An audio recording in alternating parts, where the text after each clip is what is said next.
नमस्कार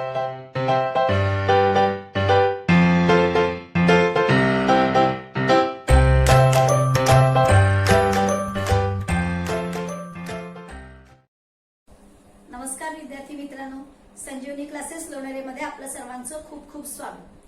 तुम्ही जर आमचे याआधीचे व्हिडिओज बघितलेले नसतील तर ते नक्की बघा आणि तुम्हाला जर ते आवडले तर लाईक करा, शेअर करा आणि सबस्क्राईब करा. आणि ज्यांनी आतापर्यंत आमच्या चॅनलला सबस्क्राईब केलेलं आहे त्यांचे खूप खूप धन्यवाद. चला तर मग आपण बघतो आहोत M2 चा फर्स्ट चॅप्टर सिमिलॅरिटीचा प्रॉब्लेम सेट 1. प्रॉब्लेम सेट 1 मधलं 12 सम आज आपण इथे पाहणार आहोत. बघा, त्यांनी फिगर दिलेली आहे. फिगर मध्ये त्यांनी काय सांगितलेलं आहे? In figure XY parallel to set AC, XY parallel to set AC. If 2AX is equal to 3BX, twice AX is equal to thrice BX. हे त्यांनी आपल्याला दिलेलं आहे. बघा, twice AX, two times AX is equal to 3 times BX. 3 times BX हे त्यांनी आपल्याला relation दिलेलं आहे. and XY is equal to 9. XY ची व्हॅल्यू त्यांनी आपल्याला दिलेली आहे 9. Find the value of AC आणि AC ची व्हॅल्यू आपल्याला फाइंड आउट करायची आहे. तुमच्या टेक्स्टबुक मध्ये ही ऍक्टिव्हिटी दिलेली आहे, पण मी ऍज अ ऍक्टिव्हिटी म्हणून न घेता हे सम सॉल्व्ह करून घेणार आहे. तुम्ही हे सम सॉल्व्ह केलेलं तुम्हाला समजलं की त्या ऍक्टिव्हिटी मध्ये ज्या फिल इन द ब्लँक्स त्यांनी सांगितलेले आहेत त्या तुम्ही सहज कंप्लीट करू शकाल. चला तर मग आता फिगर आणि त्यांनी जी दिलेली इन्फॉर्मेशन आहे त्याच्या मदतीने आपल्याला AC ची व्हॅल्यू फाइंड आउट करायची. मग आधी आपण काय बघूया? बघा, AX आणि BX, AX आणि PX म्हणजे या XY च्या X पॉइंट मुळे या AB चे AX आणि PX हे दोन पार्ट्स तयार झालेले आहेत. त्यांचं त्यांनी आपल्याला रिलेशन दिलेलं आहे twice AX is equal to thrice BX. त्याचा त्यांनी जे आपल्याला इन्फॉर्मेशन प्रोव्हाइड केलेली असते त्याची मदत घेऊन आपल्याला सम नेहमी सॉल्व्ह करायचं असतं, हे लक्षात ठेवायचं. आता बघा, XY ची व्हॅल्यू त्यांनी 9 दिलेली आहे आणि AC ची व्हॅल्यू आपल्याला काढायची आहे. मग XY आणि AC या ज्या आहेत या दोन ट्रायंगलच्या साइड्स आहेत. बघा, XY ही XBY या ट्रायंगलची साइड आहे आणि AC ही ABC या ट्रायंगलची साइड आहे. म्हणजे दोन ट्रायंगलच्या साइड्सचं आपल्याला इथे रिलेशन बघायचं आहे. हे गणित वाचल्यानंतर आपल्याला लक्षात आलं पाहिजे. आता बघा, जर का XY आणि AC या ज्या साइड्स आपण बघतोय तसं मग AX आणि PX याच्यावरून छोटा ट्रायंगल जो आहे XBY याची BX ही साइड आणि ABC या ट्रायंगलची BA साइड यांचं रिलेशन आपण याच्यावरून मिळवू शकतो. मग आता ते रिलेशन आपल्याला कसं मिळवता येईल ते आधी आपण पाहूया. बघा, इथे आपण लिहूया 2AX is equal to 3BX.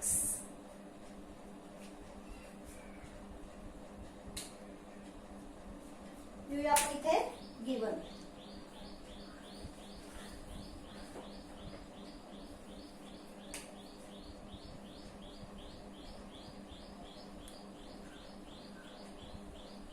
Therefore, इथे आपण याचा रेशो घेऊया AX अपॉन BX. म्हणजे मी इथे काय केलं, हे BX जे या साइडला मल्टिप्लाय होते ते इक्वल टू च्या या साइडला आल्यानंतर AX ला डिवाइड झाले. मग BX इथे डिवाइड झाल्यानंतर इथे राहिले 3 आणि या AX सोबतचे जे 2 इथे मल्टिप्लाय आहेत ते इक्वल टू च्या या साइडला आल्यानंतर होतील डिवाइड. म्हणजे इथे आपल्याला रेशो मिळाला AX upon BX is equal to 3 upon 2. आता बघा, आपल्याला जे दोन ट्रायंगल आपण इथे विचारात घेतो आहोत त्या दोन ट्रायंगल पैकी BX ही साइड आपल्याकडे आहे. मग मोठ्या ट्रायंगलची BA किंवा AB ही साइड आपल्याला कशी मिळेल? तर बघा, AX आणि BX, AX आणि PX या दोघांची ऍडिशन केली की आपल्याला AB ही साइड मिळेल, बरोबर. मग या न्यूमरेटर आणि डिनॉमिनेटर AX आणि BX या दोघांची ऍडिशन आपल्याला जर करायची असेल तर इथे आपल्याला पुन्हा आपण जे 9th स्टँडर्ड मध्ये शिकलो तर ते आपल्याला इथे वापरावं लागेल बाय कॉम्पोनेंटो. कॉम्पोनेंटो म्हणजे काय की या दोघांची न्यूमरेटर मध्ये ऍडिशन करायची असते आणि डिनॉमिनेटर आहे तसाच ठेवायचा. जे इक्वल टू च्या लेफ्ट साइडला तुम्ही कराल तेच तुम्हाला इक्वल टू च्या राईट साइडला सुद्धा करायचं आहे, न विसरता, हे लक्षात ठेवा. मग इथे आपण लिहूया x plus bx upon bx is equal to, काय केलं मी, x आणि bx यांची न्यूमरेटर मध्ये ऍडिशन केली, डिनॉमिनेटर आहे तसंच ठेवलं. म्हणजे इथे पण येणार 3 प्लस 2, या दोघांची न्यूमरेटर मध्ये ऍडिशन येणार आणि डिनॉमिनेटर मध्ये 2 आहे तसंच येणार. इथे आपण रिझन लिहूया bye component.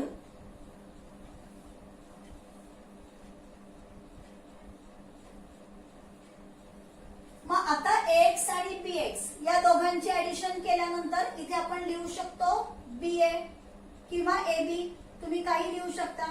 Therefore ba upon bx is equal to 3 plus 2 आले 5 अपॉन 2. इथे या दोघांची आपण ऍडिशन केली, त्याला रिझन आपल्याला इथे काय लिहावं लागेल, betweenness, b dash x dash a. ba upon bx हा आपल्याला रेशो मिळाला बघा, ba अपॉन bx म्हणजे मोठ्या ट्रायंगलची साइड ba आणि छोट्या ट्रायंगलची साइड bx हा रेशो आपल्याला इथे मिळाला. आता जर हे दोन ट्रायंगल्स आपण सिमिलर दाखवले तर आपण त्यांच्या करस्पॉन्डिंग साइड्स इन प्रपोर्शन घेऊ शकतो आणि त्या करस्पॉन्डिंग साइड्स इथे ba अपॉन bx हा रेशो आपल्याला मिळालेला आहे. दुसरा करस्पॉन्डिंग साइडचा रेशो आपण xy अपॉन ac घेतलं तर xy ची व्हॅल्यू आपल्याकडे आहे, ac ची व्हॅल्यू आपण सॉल्व्ह करून काढू शकतो. म्हणजे त्याच्यासाठी आपल्याला दोन ट्रायंगल्स आधी सिमिलर दाखवावे लागतील.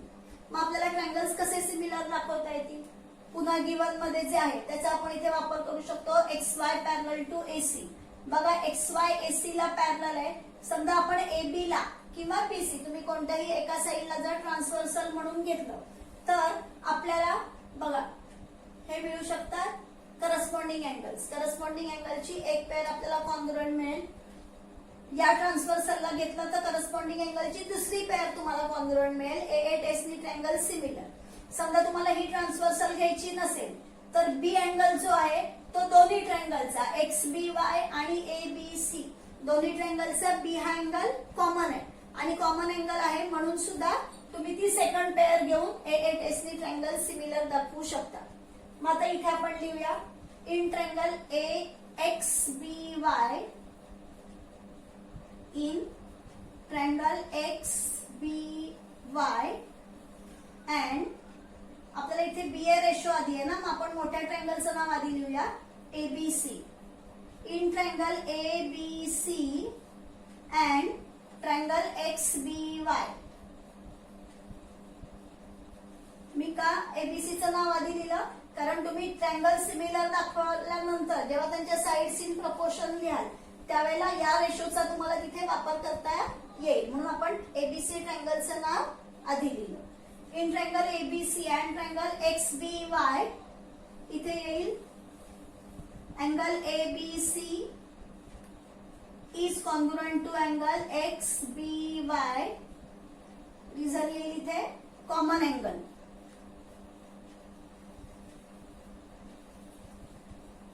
इथे मिळालं आपल्याला कॉमन अँगल. आता दुसरी करस्पॉन्डिंग अँगलची पेअर आपण इथे लिहूया ABC. याच्यासाठी आपण घेऊया A अँगल. म्हणजे A अँगलचं नाव तुम्ही कसं लिहाल, अँगल BAC किंवा CAB काही लिहिलं तरीही चालेल. Angle BAC is congruent to angle BXY. BXY इथे आपण लिहूया corresponding angles.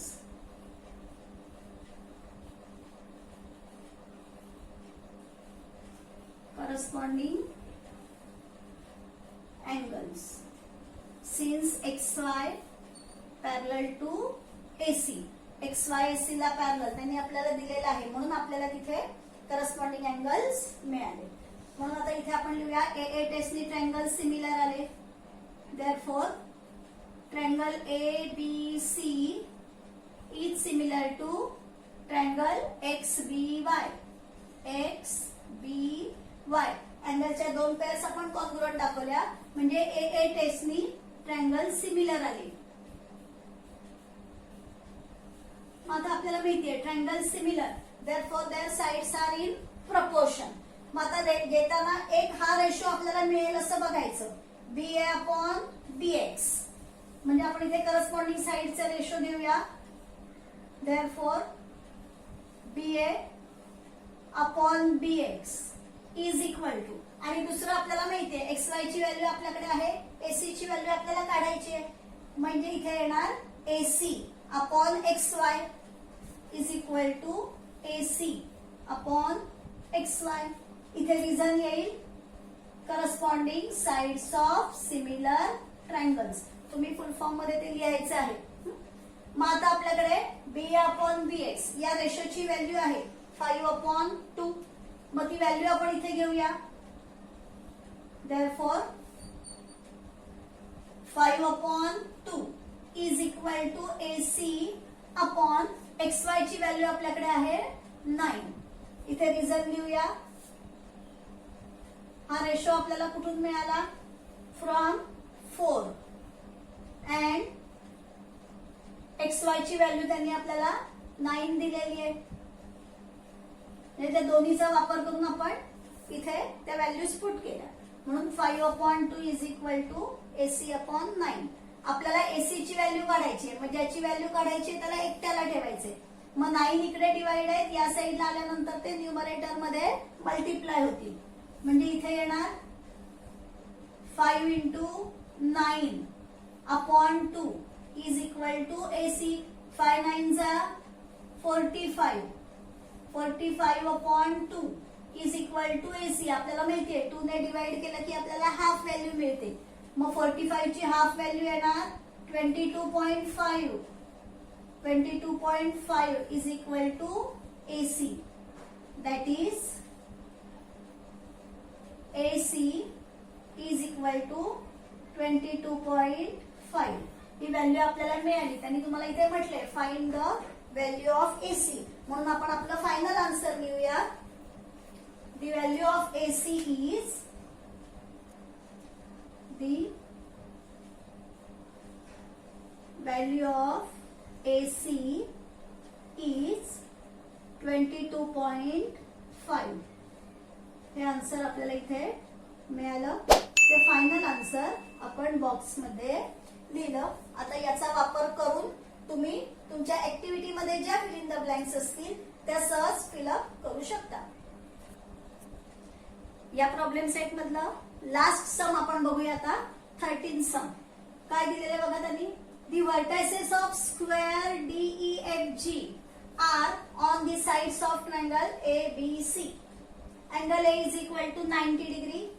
Then prove that DE square is equal to BD into EC.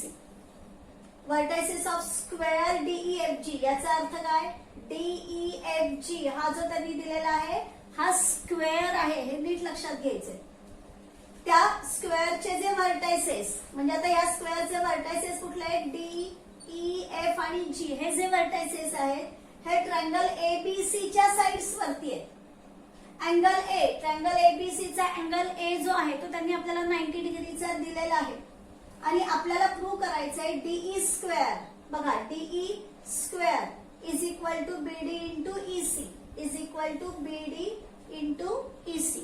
आता हे सम सॉल्व्ह करण्यासाठी त्यांनी आपल्याला एक हिंट दिलेली आहे तुमच्या टेक्स्टबुक मध्ये. त्यांनी म्हटलंय show that triangle GBD similar to triangle CFE.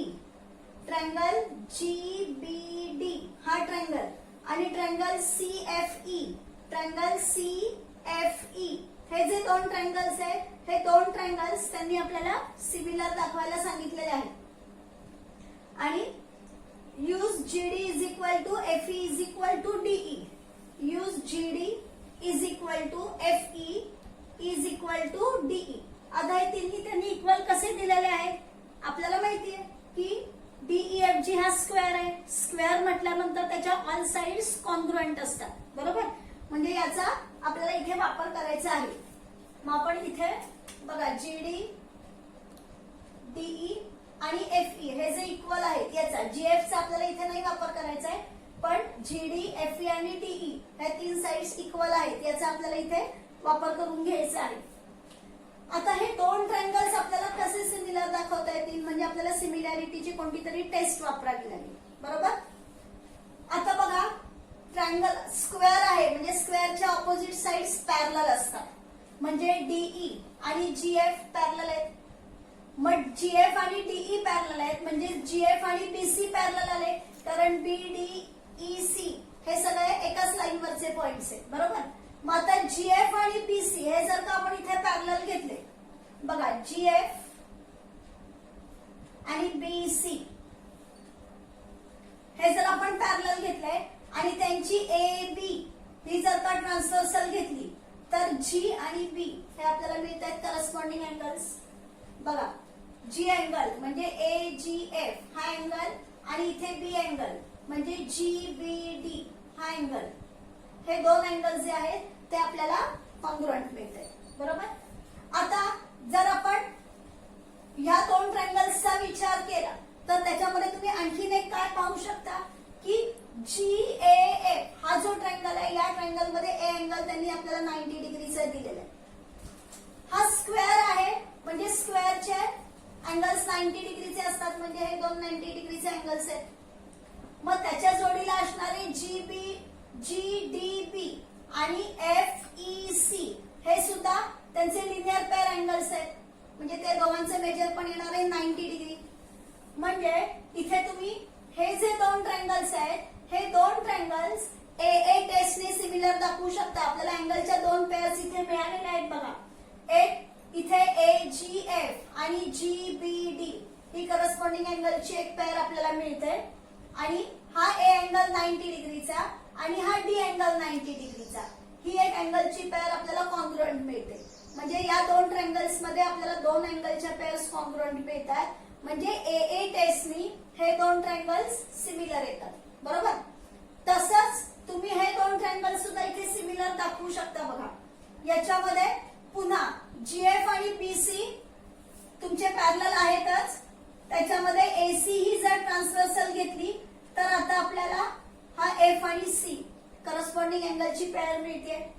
बघा, हा एफ अँगल आणि हा सी अँगल ही करस्पॉन्डिंग अँगलची पेअर मिळाली. पुन्हा हा ए 90 डिग्रीचा आहे आणि हा ई 90 डिग्रीचा, म्हणजे ए टेस्टनी हे दोन्ही ट्रायंगल्स पण सिमिलर आले. बरोबर.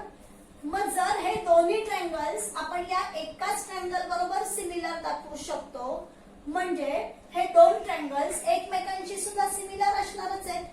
बरोबर. म्हणजे या पद्धतीने आपण हे जीबीडी आणि सीएफई हे जे दोन ट्रायंगल्स आहेत, हे दोन ट्रायंगल्स आधी आपण सिमिलर दाखवून घेऊ. आणि ट्रायंगल सिमिलर झाले की त्यांच्या करस्पॉन्डिंग साइड्स इन प्रपोर्शनने आपण हे वापरू शकतो. आणि जी हिंट त्यांनी दिलेली आहे स्क्वेअरच्या ऑल साइड्स कॉन्ग्रुएंट असतात त्याची, त्याचा वापर केला की आपल्याला हे प्रूव्ह करणं काही कठीण नाही. चला तर मग आपण इथे लिहूया आधी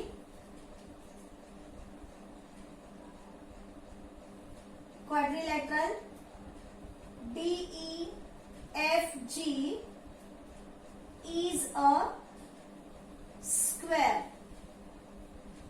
त्यांनी आपल्याला हे दिलेलं आहे. बरोबर. म्हणून मग इथे आपण लिहूया DEFG is a square given. Therefore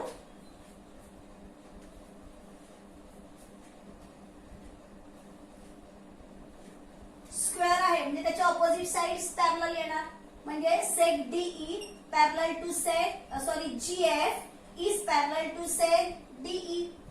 Therefore, seg GF is parallel to seg DE. इथे रिझन लिहूया आपण opposite sides of a square.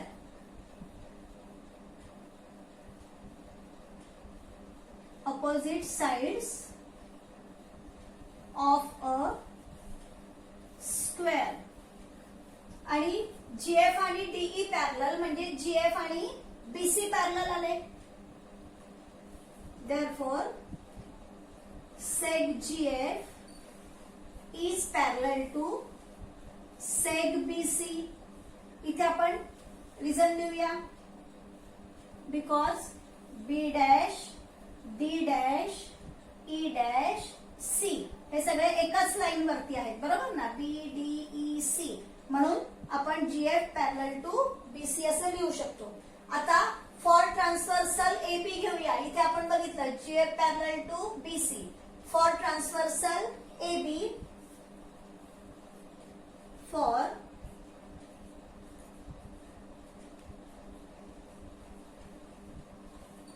Transversal AB, मग AB या ट्रान्सव्हर्सल साठी आपण इथे कोणते अँगल्स आपल्याला करस्पॉन्डिंग अँगल्स मिळत आहेत?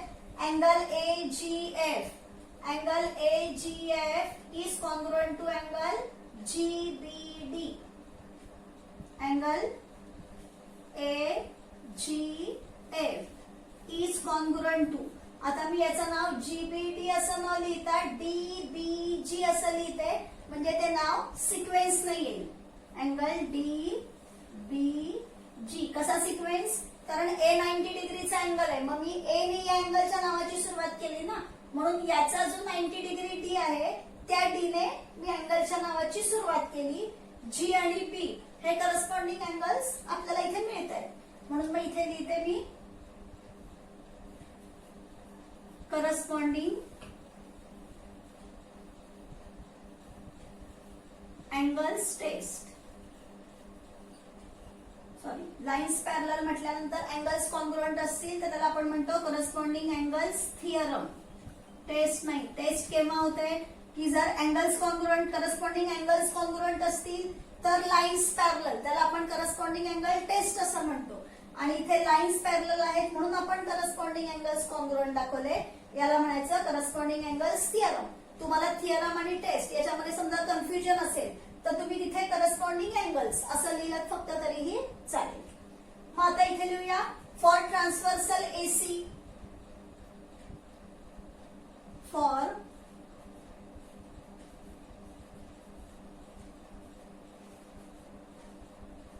ट्रान्सव्हर्सल AC म्हणून मी तुम्हाला इथे ही रफ फिगर काढून दाखवली. म्हटल्यानंतर हा स्क्वेअर इथे नाहीये, तुम्ही डायरेक्ट ती ट्रान्सव्हर्सल घेऊन तुम्हाला कोणते करस्पॉन्डिंग अँगल्स मिळत आहेत ते तुम्ही लगेच इथे ओळखू शकता.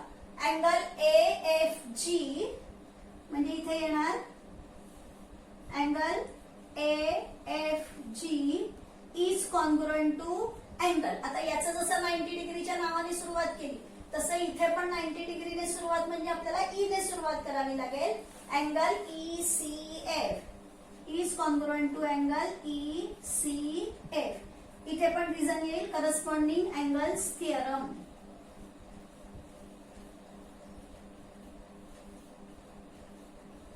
करस्पॉन्डिंग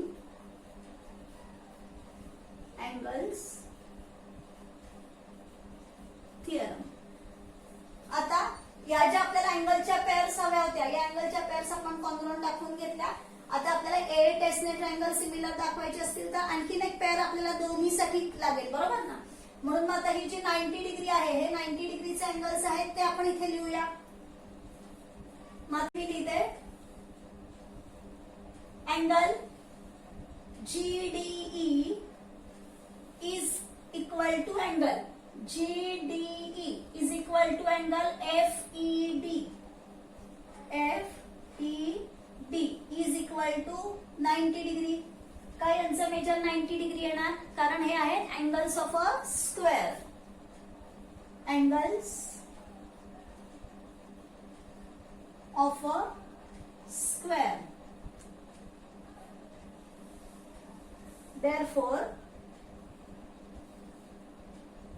मग जर हे 90 डिग्री, मग याच्या बरोबर लिनियर पेअर करणार आहे तुमचा GDB आणि FEC. हे जे लिनियर पेअर करणारे अँगल आहेत ते सुद्धा 90 डिग्री येणार आहेत. Therefore angle GDB is equal to angle FEC is equal to 90 degree. इथे रिझन देऊया आपण.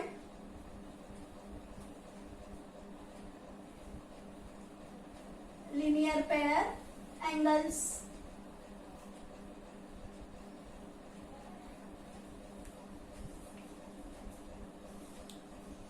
आता दोन ट्रायंगल्स आपण सिमिलर दाखवूया. कोणता? AGF हा एक ट्रायंगल घेऊया आणि DBG हे जे दोन ट्रायंगल्स आहेत ते दोन ट्रायंगल्स आता आपण सिमिलर दाखवू. मग मी इथे लिहिते in triangle AGF and triangle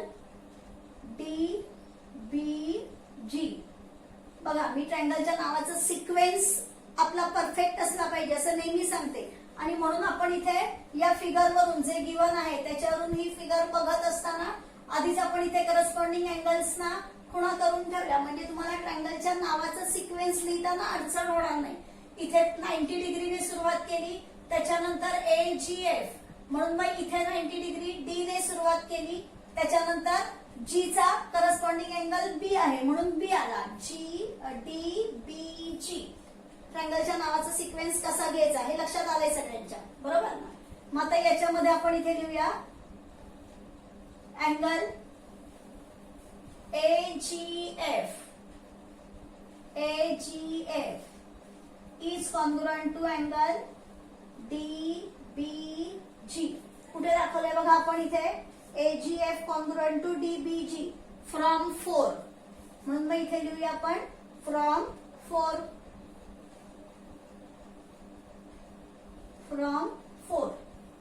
आता 90 डिग्रीच्या अँगलची पेअर लिहूया आपण इथे. याच्यामध्ये A अँगल आहे, मग angle GAF is congruent to angle, इथून A अँगल आला म्हणजे इथे येणार BDG, अँगल BDG. इथे आपण लिहूया each of 90 degree, each of 90 degree. अँगलच्या दोन पेअर्स आपण इथे कॉन्ग्रुएंट दाखवल्या म्हणजे AA टेस्टनी दोन्ही ट्रायंगल्स सिमिलर आले, म्हणून मग इथे लिहूया therefore triangle AGF is similar to triangle DBG by AA test. आता जसं इथे AA टेस्टनी आपण दाखवले तसेच हे दोन ट्रायंगल सुद्धा आपण दाखवू शकतो. मग ते पूर्णपणे याच्या पद्धतीने दाखवायची गरज नाहीये, आपण इथे डायरेक्ट सिमिलरली म्हणून लिहू शकतो. सिमिलरली वी कॅन प्रूव्ह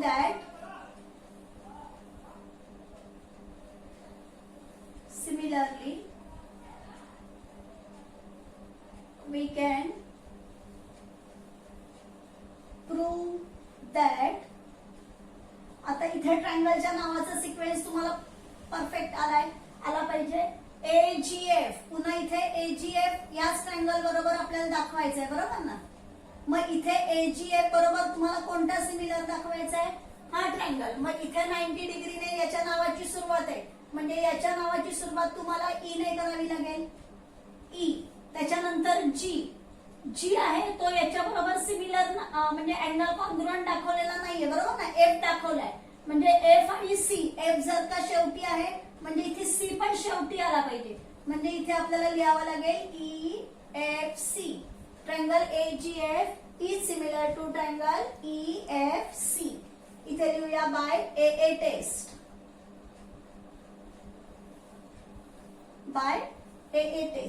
आणि आता बघा हे दोन्ही ट्रायंगल्स AGF बरोबर सिमिलर दाखवले म्हणजे हे दोन्ही ट्रायंगल्स जे आहेत हे एकमेकांशी पण सिमिलर आले, म्हणून मग आता इथे आपण लिहूया therefore triangle DBG is similar to triangle EFC from 9 and 10. From 9 and 10. मग आता दोन ट्रायंगल्स आपण सिमिलर दाखवले कोणते बघा, DBG, EFC. इथे आहे बघा ट्रायंगल EFC म्हणजे हे दोन ट्रायंगल्स आहेत, हे आपण दोन ट्रायंगल सिमिलर दाखवले. मग आता ट्रायंगल सिमिलर आहे म्हणजे त्यांच्या साइड्स इन प्रपोर्शन, पण मग आता सगळ्या साइड्स नाही घ्यायच्या, आपल्याला जे प्रूव्ह करायचं आहे त्याच्यानुसारच आपण इथे साइड घेऊया. बघा आपल्याला BD हवा आहे ना, मग इथून येणार BD upon FE. Therefore BD upon FE is equal to आपल्याला DE आणि EC पण हवे आहेत. मग आता EC आहे बघा, DE तर आपल्याकडे नाहीये पण आपल्याकडे EC आहे. मग इथून EC घेण्यासाठी इथून आपल्याला घ्यावं लागेल DG, मग इथे येणार DG upon EC, corresponding sides of similar triangles. मग आता इथे बघा आपल्याला BD मिळाले, बीडी आणि ईसी हे मिळाले. एफई आणि डीजी हे आपल्याला नकोय, त्याच्याऐवजी आपल्याला डीई हवंय. मग बघा एफई कुठे आहे, एफई हा एफई, डीजी हा आहे डीजी आणि आपल्याला हवा असलेला डीई, हे तिन्ही सुद्धा इक्वलच आहेत. म्हणून मग इथे आपण लिहूया बट